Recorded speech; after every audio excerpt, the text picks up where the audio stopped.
Hello everyone, welcome back to excellence mathematics. आज हमारे पास एक क्वेश्चन गिवन है 8 power x plus 27 power x upon 12 power x plus 18 power x equal to 7 upon 6, और जिसमें हमें एक्स की वैल्यू फाइंड करनी है।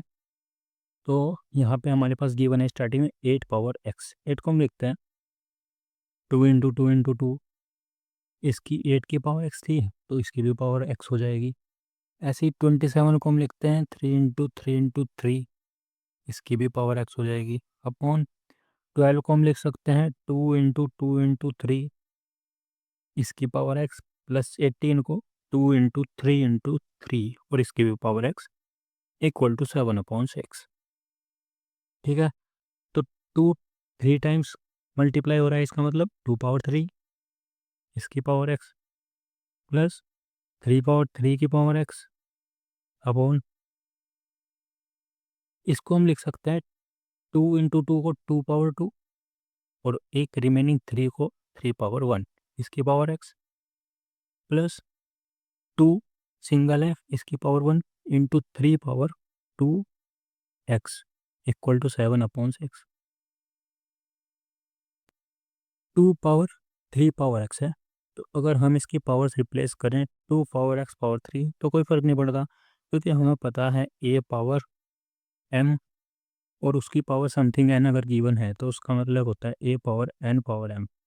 तो पावर्स को रिप्लेस करने से क्योंकि कोई फ़र्क नहीं आता, इसको अगर हम ओपन करेंगे तो ये होगा ए पावर एम एन, और इसको करेंगे तो ए पावर एन एम। तो अल्टीमेटली होते तो मल्टीप्लाई है पावर्स की, तो हम इन पावर को इंटरचेंज करके लिख देते हैं तो कोई फ़र्क नहीं पड़ेगा। ऐसे ही 3 पावर 3 3 पावर एक्स पावर 3 हो जाएगा। इसको हम लिख सकते हैं 2 power 2 x into 3 power x plus 2 power x into 3 power 2 x equal to 7/6।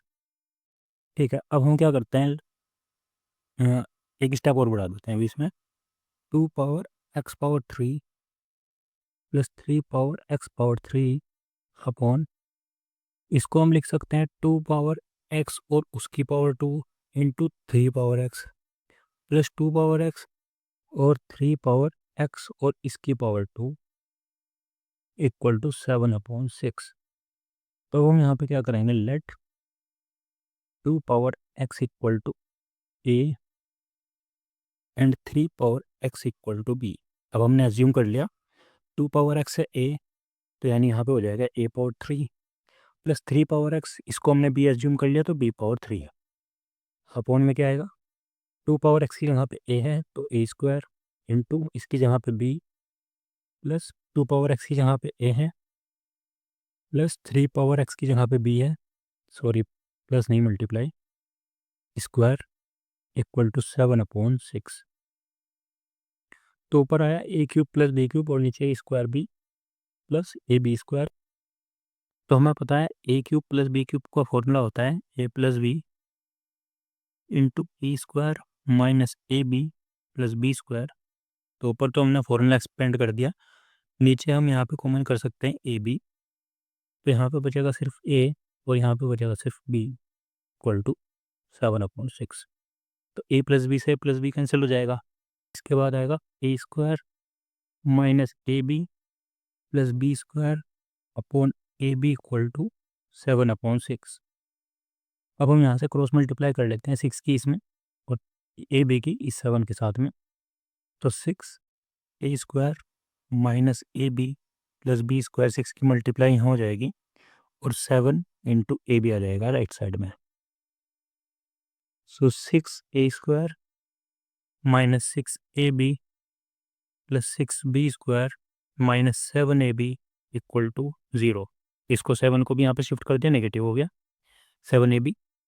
तो 6A² 6 AB 7 AB minus 13 AB हो गए प्लस 6B² इक्वल टू 0। अब हमारे पास यहाँ पे एक क्वाड्रेटिक इक्वेशन है और वो क्वाड्रेटिक इक्वेशन ए और बी दोनों में ही है। यहाँ पे 6A² है, यहाँ पे A² की टर्म है, उसके बाद ए की टर्म है और उसके बाद एक टर्म ऐसी है जिसमें ए नहीं है। तो अगर हम इसको ए में क्वाड्रेटिक देख रहे हैं, क्वाड्रेटिक इन ए, तो इसका मतलब है बी कांस्टेंट है। अगर हम इसको दूसरी साइड से देखते हैं तो 6b², हमारे पास b² की टर्म है, फिर b की टर्म है, और फिर एक ऐसी टर्म है जिसमें b नहीं है, तो इन 20 के लिए भी क्वाड्रेटिक बन जाएगा। अभी हम इसको a के लिए क्वाड्रेटिक बना के चल रहे हैं, तो हमें यहाँ पे फैक्टर करना है 36 को, 6 × 6 36, मल्टीप्लाई करने पे 36 आना चाहिए और ऐड करने पे कितना आना है 13, एडिशन होना चाहिए 13।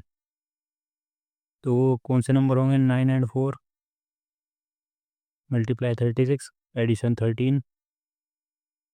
तो हम इसको लिखेंगे 6a² minus 9ab minus 4ab plus 6b² equal to 0।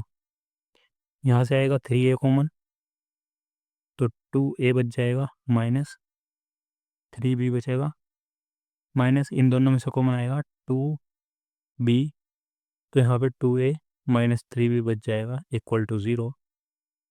2a minus 3b common, so 3a minus 2b equal to 0।